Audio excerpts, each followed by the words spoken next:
I never imagined the moment my life would split in two would begin with a single door closing in my face. One heartbeat, I was a mother seeking refuge, and the next, I was a burden dismissed without hesitation. Pain has a way of sharpening everything, and in that instant, I felt a crack run straight through the life I thought I understood.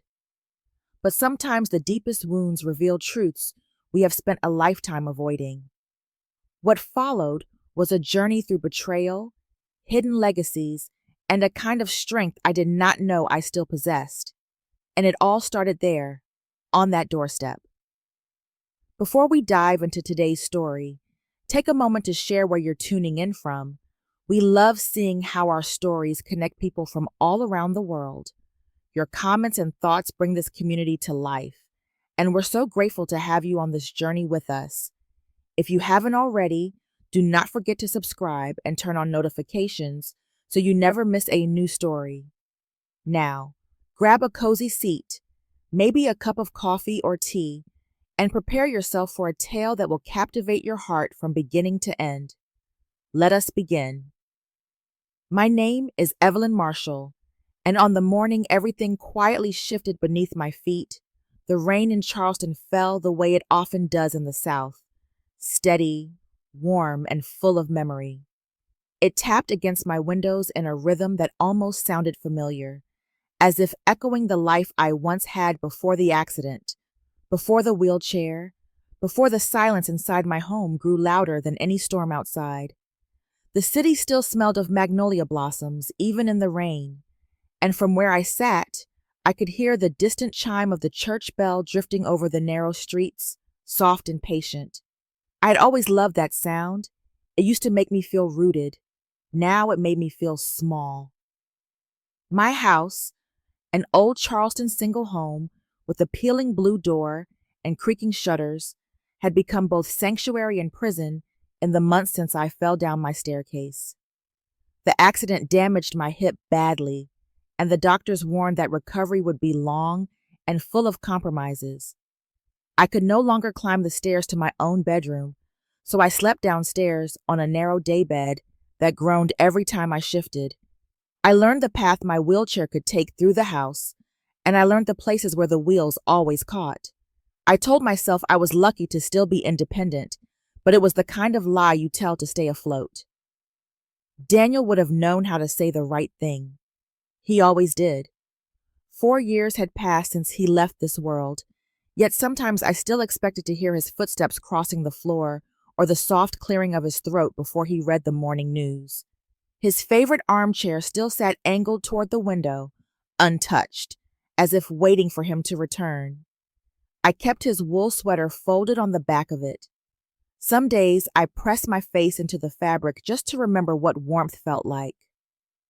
Michael, my only child, lived 20 minutes away on Isle of Palms in a house far bigger than anything he grew up in. He ran a small beachside restaurant and seemed proud of the life he had built with his wife, Lena. I used to imagine that pride would extend to me, that he would look at my struggles and see the woman who once worked double shifts to raise him. But visits became rare, then brief, then strained. I told myself he was busy. I told myself families changed. Still, the ache did not lessen. That rainy afternoon, with the sky dim and the streets glistening like wet stone, I made a decision that frightened me more than I wanted to admit. I packed a small bag, locked my front door, and slowly maneuvered my wheelchair down the ramp toward the waiting cab. I told myself I only needed a week at Michael's home, a short stay until I figured out something more stable.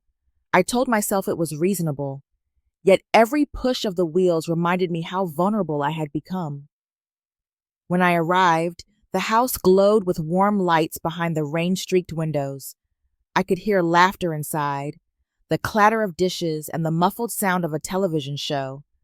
A complete world, one that used to include me. The closer I rolled toward the porch, the heavier my heart felt, as if it were absorbing the weight of every drop of rain around me. Paused, took a slow breath, and whispered a quiet prayer to Daniel, hoping he was somewhere near, watching, steadying me.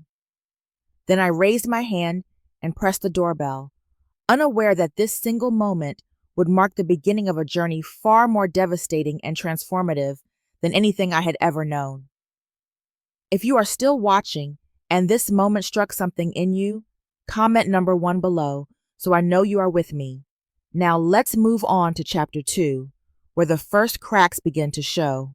When I returned home after standing on Michael's porch in the rain, the silence inside my house felt heavier than it ever had before.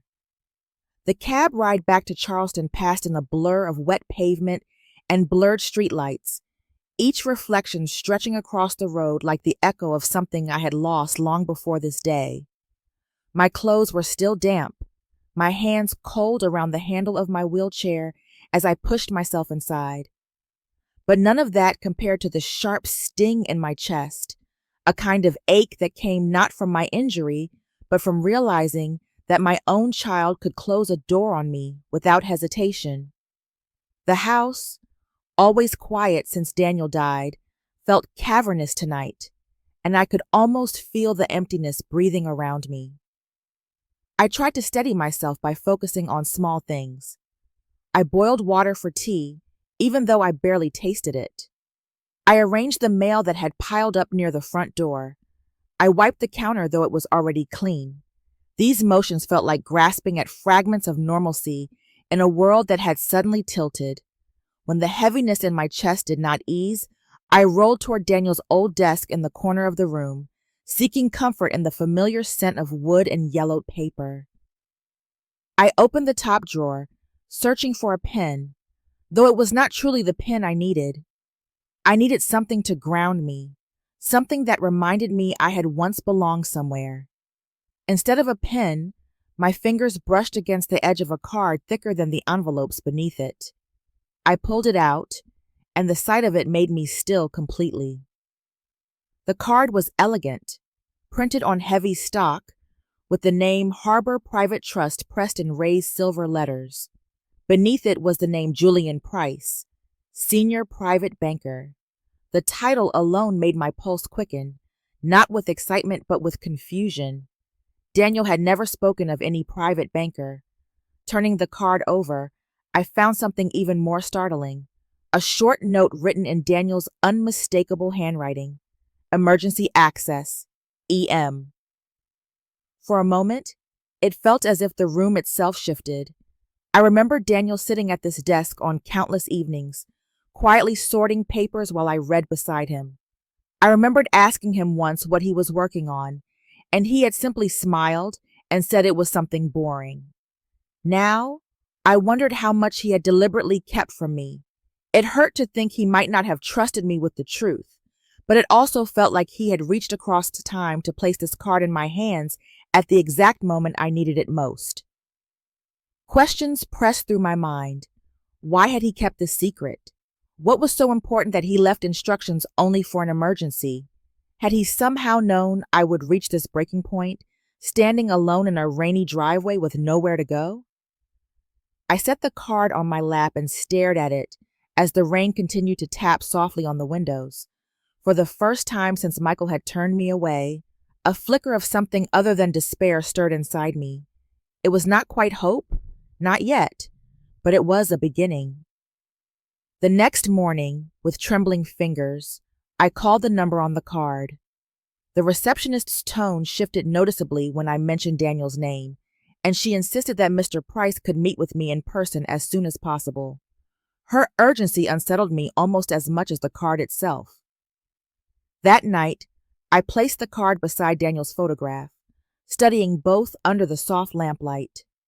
I sensed that the meeting ahead would unravel truths I never expected and alter the direction of my life in ways I could not yet imagine.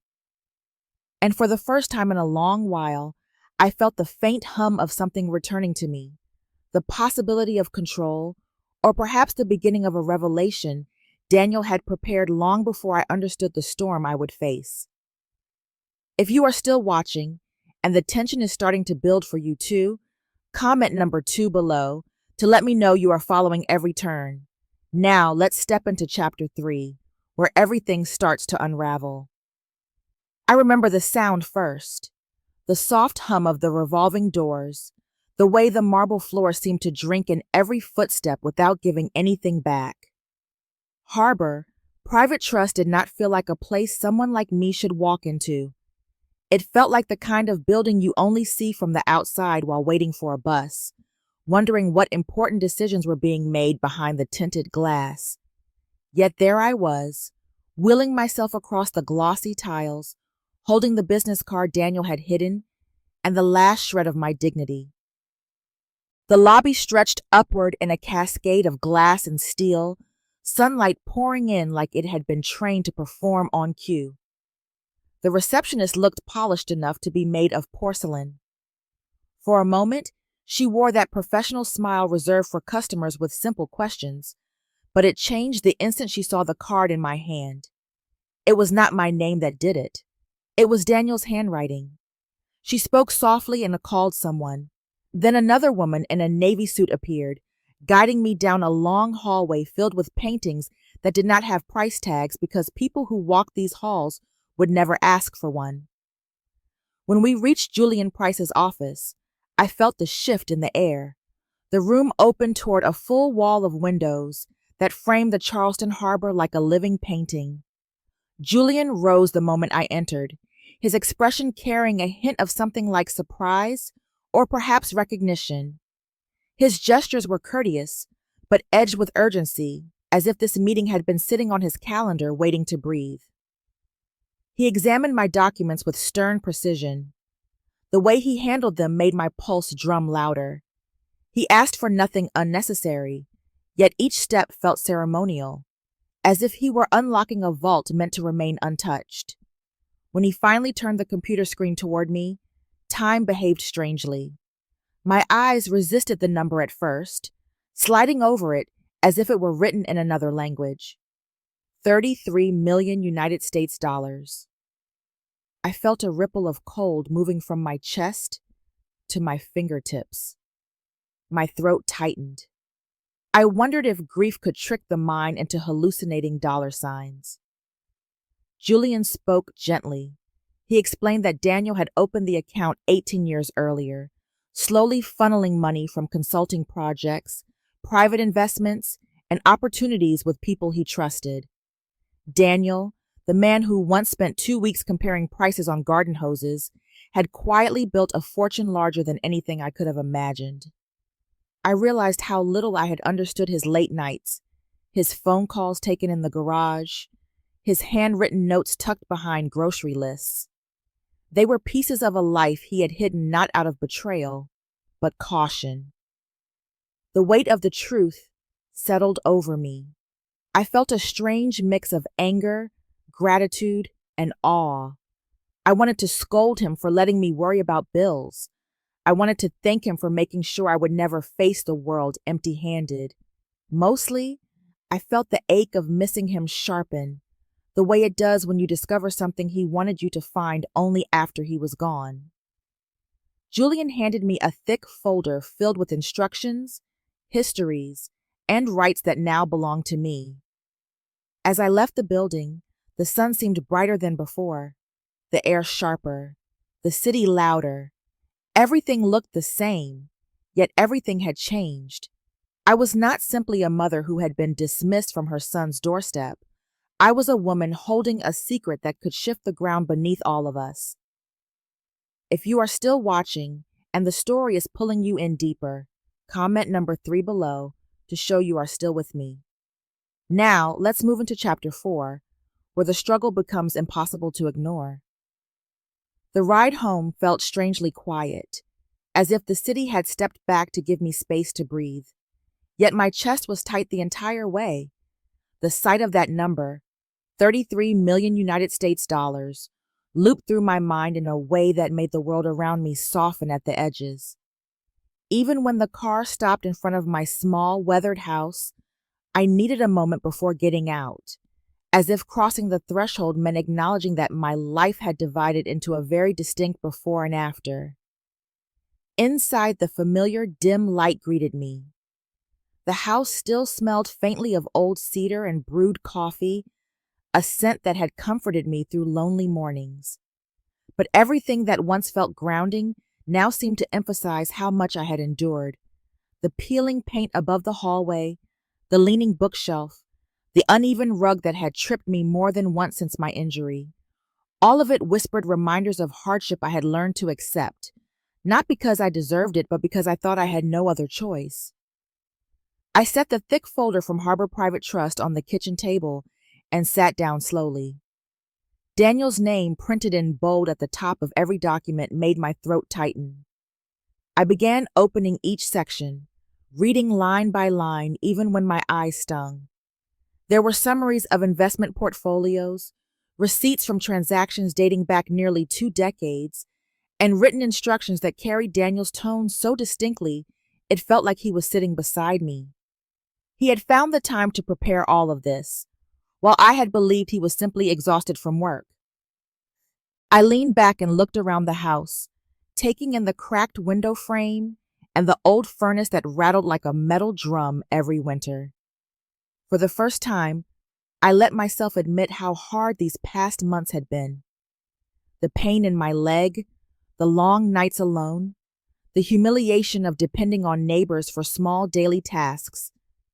And then the moment Michael closed his door in my face, I felt every bruise that life had left on me, and it made the contrast with Daniel's hidden gift almost unreal. Part of me wondered if I should use the money immediately. I imagined replacing the uneven floors, installing ramps and rails, maybe even finding a new place where I would not have to struggle with every movement. But the instinct to be cautious, the familiar tightening in my stomach, told me not to rush. Years of stretching grocery budgets and counting pennies did not fade overnight. I needed to understand my options before choosing any path. I tried calling Michael, hoping that some sense of family might still remain between us. The call went unanswered. It did not surprise me, but it landed heavier than I wanted to admit. I sat quietly until my phone buzzed with a message from Christine, an old friend I had not spoken to in years. She said she heard about my accident and hoped I was healing. Her words arrived like a warm hand on my shoulder. She told me about a group of women she met with every week, women rebuilding their lives in different ways. She invited me to join, no pressure at all. The timing felt almost intentional. I closed my eyes and breathed. A plan began forming, not fully shaped, but present enough to steady me. I needed better care, a safer home, and people around me who understood reinvention. And for the first time in a long while, I realized that I could make those choices for myself. Before going to bed, I placed the folder on my nightstand. I rested my hand on it for a moment, feeling the weight of Daniel's quiet devotion. Tomorrow, I would call Julian and begin the process. Tomorrow, I would call Christine and accept her invitation. Tonight, I simply allowed myself to feel the beginning of change. If you are still watching and the pressure feels heavier with each moment, comment number 4 so I know you are staying on this journey. Now, let's continue to chapter 5, where the storm finally breaks. The morning light filtered through my kitchen window in soft, muted streaks, but something about the day felt off from the moment I woke. I had planned to call Julian and move forward with the monthly assistance Daniel had arranged, yet my fingers hesitated above the phone. My mind felt unsettled, as if warning me that another blow was coming. The phone rang before I touched it. Michael's name appeared on the screen like a shadow passing over the sun. His voice, usually clipped and hurried, now carried a gentleness that felt rehearsed. He asked about my leg, my sleep, whether I had eaten breakfast. Each question sounded like it had been drawn from a script rather than his heart. The rhythm of his tone lacked warmth, and I could feel something hollow beneath it.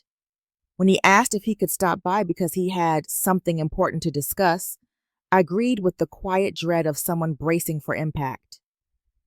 I waited at the kitchen table, listening to the ticking of the old clock. By the time Michael's car pulled into the driveway, I felt an invisible knot twisting in my stomach. He stepped inside, wearing a strange smile that did not reach his eyes. His hair was uncombed, his collar askew, and his hand shook slightly when he took a seat. He looked like a man chased by his own thoughts, yet too proud to admit it. He began with small remarks about my recovery, but the softness could not hide the strain behind his words. When he finally shifted into the topic he came for, his expression hardened into something unsettling. He spoke slowly, describing concerns he claimed to have heard from neighbors about my supposed confusion and forgetfulness. Hearing my own son suggest I might not be mentally stable sent a cold wave through me. I listened as he built a narrative about my vulnerability, shaping it carefully, as if he had rehearsed each line. Then he took out a folded document from his jacket. He placed it on the table with the deliberate precision of someone unveiling evidence. It was a petition for full guardianship. At the bottom of the page was a space for my signature, waiting like an open trap. Signing it would hand him control of my medical decisions, my home, and everything Daniel had secretly prepared for me. I stared at the paper, feeling the sting of betrayal deepen into something sharp and unforgettable. I did not raise my voice. I did not cry. I simply placed the paper back on the table and let silence stretch between us. He mistook my calm for hesitation, and his confidence grew. He told me it was temporary, that he only wanted to protect me, that I could trust him. His words drifted around me like smoke, unable to hide the desperation simmering underneath. When he finally stood to leave, he wore a smile that suggested he believed he had won the first round. I watched him walk to his car, shoulders tense but driven by purpose. As the car disappeared down the road, the weight of what he intended settled heavily in the room. I leaned back in my chair, trembling not from fear, but from a painful clarity. Daniel had known. Somehow, he had seen this coming long before I did. The account, the instructions, the guarded secrecy, it all made sense now. My son had not only shut his door on me, he had now marked me as an obstacle. I reached for the folder beside me. The battle had begun. The house felt unbearably quiet after Michael left, as if the walls themselves were holding their breath. I tried to sit still, but my body refused obedience. I walked from the kitchen to the living room, then back again, my injured leg protesting with every step. The movement did nothing to steady my heart. The image of that guardianship document hovered behind my eyes like a ghost that refused to fade. It was not just a legal form. It was the moment my son tried to turn me into a bystander in my own life. I leaned against the counter, closing my eyes, remembering Michael as a child, the evenings when he would run to the door after preschool, arms thrown around my waist, telling me about the construction paper animals he had glued together. I remembered the nights we spent at the kitchen table, doing homework while Daniel worked late shifts, how Michael rested his head on my shoulder when he grew tired. Those memories rose like warm waves, only to crash into the cold reality of the man who had sat in my kitchen earlier that day, trying to coax me into giving up my autonomy. A question clawed at me. Had I failed him somehow? Had love not been enough to keep him grounded? Or was this hunger for control something that had grown in him long before I noticed? It hurt to realize that I could no longer blame stress, or fear, or confusion. His intentions were clear now, and they were not born from care. They were born from desire for ownership. Two paths formed in my mind. One was smooth and deceptively quiet. I could sign the papers, surrender the battle, and hope he would not strip away more than he claimed. The other path was steep and lined with uncertainty, but it belonged to me. I could fight. I could call Victoria Hayes. I could stand on the ground Daniel had prepared for me long before I understood why he did it. The first path offered false peace. The second offered truth, even if it came with turbulence. As night settled, I opened the drawer where I had tucked Daniel's final letter. I read each line slowly, tracing the curve of his handwriting.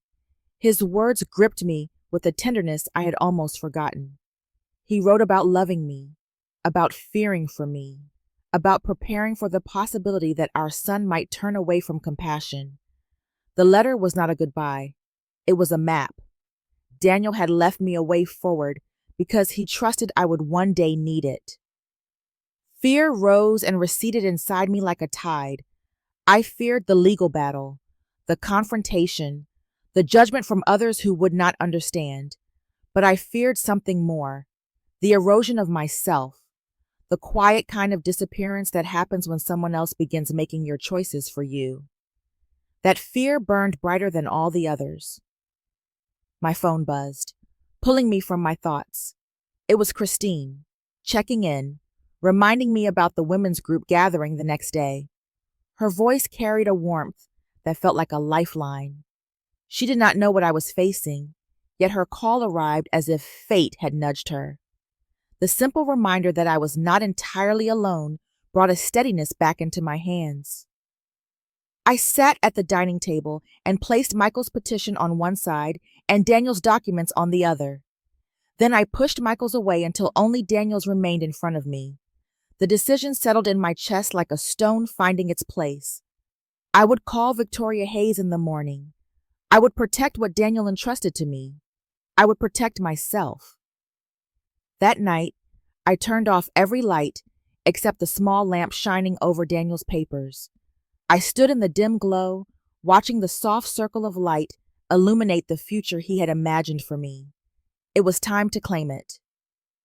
If you are still watching and the last twist caught you off guard, comment number 6 below to let me know you did not see it coming. Now, let's step into Chapter 7 and witness the fallout. Morning arrived without mercy.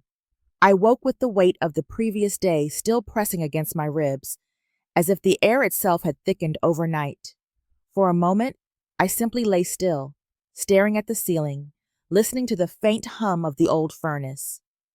I had made my choice, and choices always brought consequences. I reached for the phone on my nightstand, ready to call Victoria Hayes and tell her I was prepared to move forward, but the screen lit up before I touched it. Victoria's name appeared, and something inside me tightened. Her voice was unmistakably calm, but beneath that calm was an urgency that made my stomach clench. She told me that early that morning, before sunrise, Michael had officially filed the petition questioning my mental capacity. He had taken the step that could have stripped me of my independence if Daniel had not built safeguards long before either of us imagined they would be needed. The filing triggered everything Daniel had prepared. I sat down slowly at the edge of the bed, gripping the phone as if the strength of my hold might soften the impact of her words. Victoria explained that the moment Michael submitted the petition, all of his outstanding debts were automatically consolidated under the agreement Daniel had created years ago. The creditors received digital notifications, and several had already begun issuing demands for immediate payment. She was clinical in her explanation, but I could hear the edge in her tone, a reminder that what was unfolding was not a small inconvenience. It was the unraveling of my son's life. My breath grew shallow as she continued, describing how one of his banks had already flagged his mortgage for reassessment.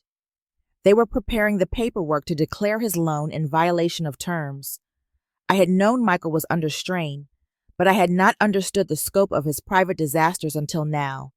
Hearing it laid out so starkly pierced through the last remnants of denial I carried. I felt sadness rise within me like a slow tide. Not the soft sadness of missing someone, but a heavy, aching grief for the child I once held, the one who used to press his tiny hand into mine as we crossed the street. That child was nowhere in the man who had tried to seize control of my life.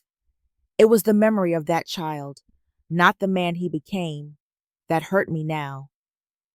Victoria spoke with precision, detailing the sequence of events that would unfold over the next days. More banks would contact him. More creditors would demand full repayment. His house would soon be listed under properties at risk. His financial safety net, already fragile, had snapped. I listened in silence, my eyes fixed on the floor, feeling both the sting of heartbreak and the strange lightness of release. My son's choices had led him here, not Daniel's planning, not my refusal to sign a petition that would have erased my autonomy. Michael had dug this hole long before he came to my kitchen with papers in hand. Victoria warned me that he might come to the house or call in panic. I thanked her and placed the phone on the table, though my hands trembled slightly. The room felt too still, too quiet. I sat there, trying to make sense of the two emotions fighting in my chest: the grief of a mother and the liberation of a woman no longer chained to someone else's decisions. After a long moment, I walked to the table where Daniel's folder was laid out. The papers glowed faintly under the morning light, steady and certain, like a beacon. I rested my hand on them and let out a slow breath. Everything was changing, and yet for the first time in a long while, I felt grounded. I glanced at the framed photo of Daniel on the shelf. Though the room was silent, I felt a whisper of gratitude rise from somewhere deep inside me.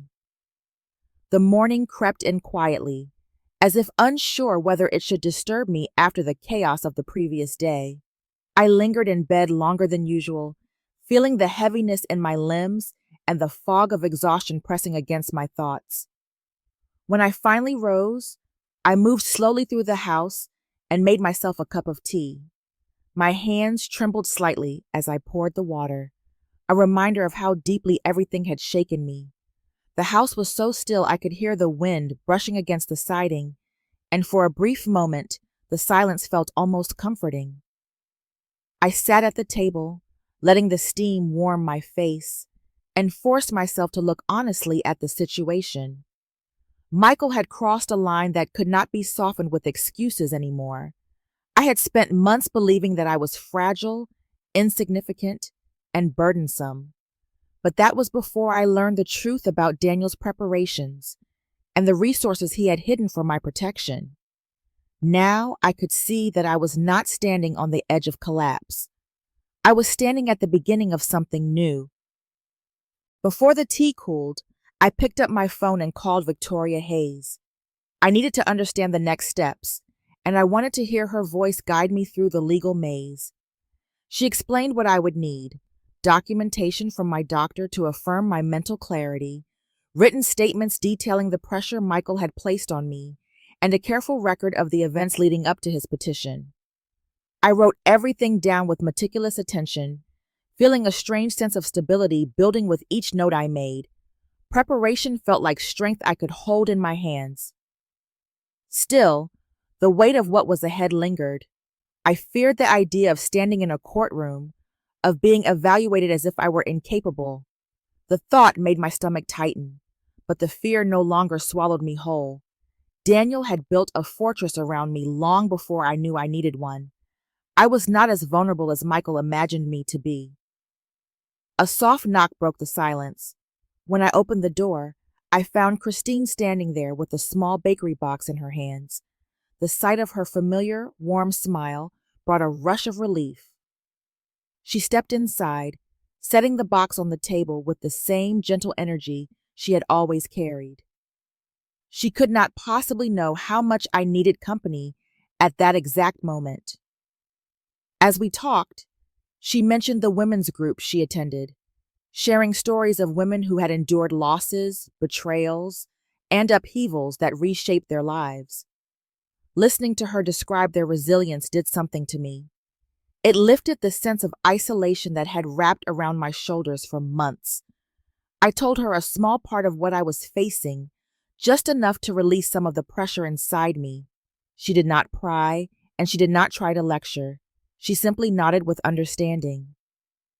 After she left, I sat at the table again and began outlining the tasks ahead: schedule the medical evaluation, prepare the documents for Victoria, reach out to the women's group, allow myself to accept support rather than shrinking into fear. As the afternoon sun stretched across the floor, I placed Daniel's file into a sturdy box and set it on my desk. It felt like placing a cornerstone. Tomorrow, I would begin carrying out every step of the plan. I stood by the window, watching the light fade across the yard, and for the first time in a long while, I felt ready. If you are still watching and the story has you holding your breath, comment number 8 below, so I know you are still walking with me. Now, let's move into the final chapters and see how everything comes full circle. I woke before sunrise, sensing the weight of a day that would press itself into my memory. The house felt unnaturally still, as if it, too, was waiting for something inevitable to arrive. I moved slowly through my morning routine, grounding myself in the small motions, the quiet rhythm of brewing coffee and opening curtains. The sky outside was dim and washed with pale blue, a reminder that endings often come quietly before they strike. By the time the clock neared 8, I had settled into the living room with the uneasy certainty that Michael would appear. He had always been predictable when cornered. The knock came, sharp and desperate, rattling the door in its frame.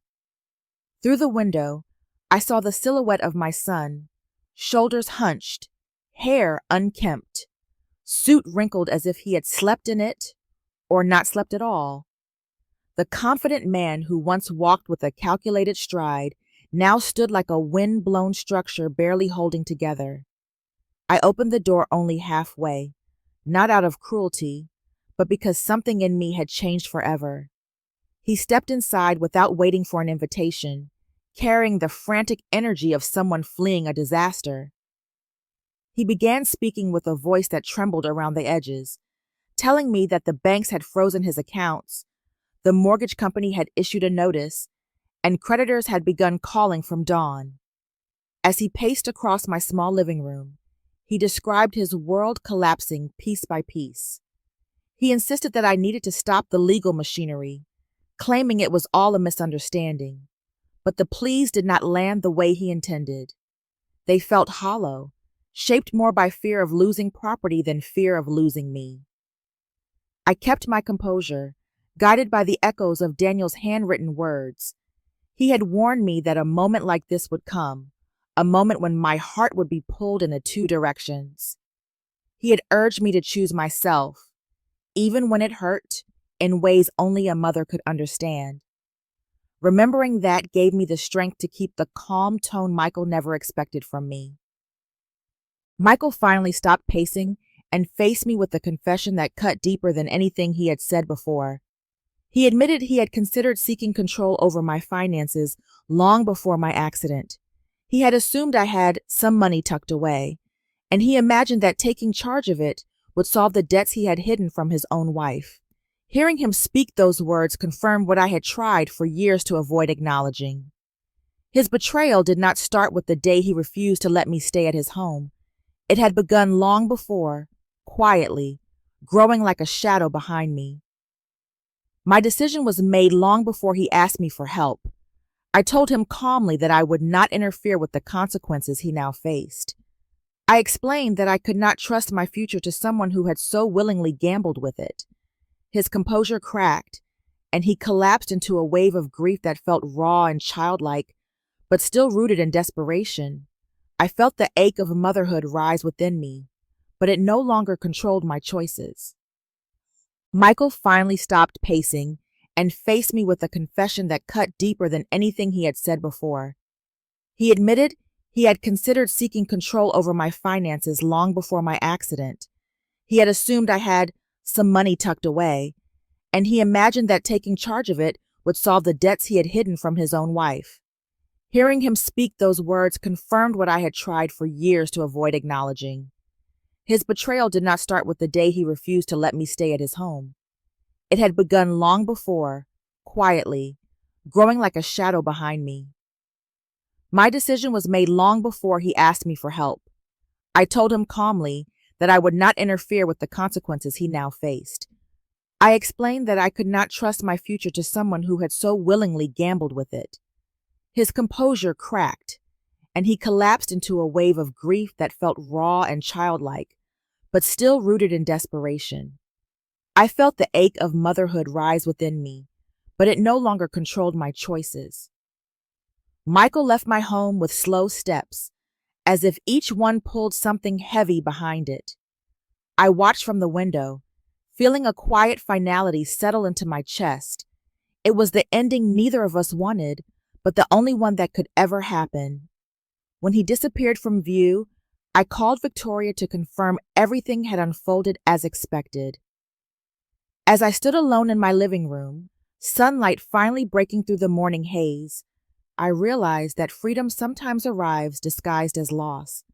And although the day had carved a scar into my heart, it also carved a doorway. I had survived. And for the first time in a long while, the future no longer frightened me. Weeks passed before I realized how different the air in my home felt. The quiet that once pressed on my chest now settled around me like a clean blanket, soft and undemanding. I moved through my days with a steadier rhythm, taking each morning walk with my physical therapist and noticing how my body responded with new strength. In these small victories, I felt Daniel's influence, as if he had left behind a map showing the turns I could not see before. Carter Community House became my second home. Each visit reminded me why the painful choices had been necessary. Elderly men and women, pushed aside by their own families, sat together in warm rooms that used to belong to Michael.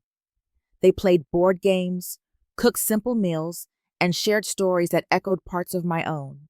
Seeing them heal in a place built from the wreckage of my past gave me a sense of peace I had not anticipated. One afternoon, a letter arrived at the foundation office. It was from Michael. The handwriting was shaky, the message brief. He apologized and admitted he was trying to rebuild from the ruins of his own choices. I read it only once. I felt compassion, but not an obligation to respond. Forgiveness, I realized, does not require reopening a door that was closed for survival. I focused instead on expanding the programs Daniel had started. I established a scholarship in his name and outlined plans for new community services. As I watched the sun start to sink behind the city from my office balcony, I understood the truth at last. Losing my son had forced me to find myself. And in that discovery, I stepped into a life that finally felt like it belonged to me. There comes a point in every life when the truth reveals itself not through grand events, but through the quiet aftermath. It is in those still hours we learn that strength is not born from what we hold on to, but from what we finally release. Betrayal may wound deeply, yet it also uncovers the boundaries we should have set long before. And sometimes, the hardest goodbyes become the doorway to rediscovered freedom. Healing is not an escape from pain. It is the decision to build something meaningful from everything that was meant to break us. In choosing dignity over desperation, a new path opens, one shaped by purpose, clarity, and a softer kind of hope. Thank you for staying with this story. If it moved you in any way, I would truly love to hear your thoughts. Leave a comment, follow the channel, and subscribe so you never miss what comes next.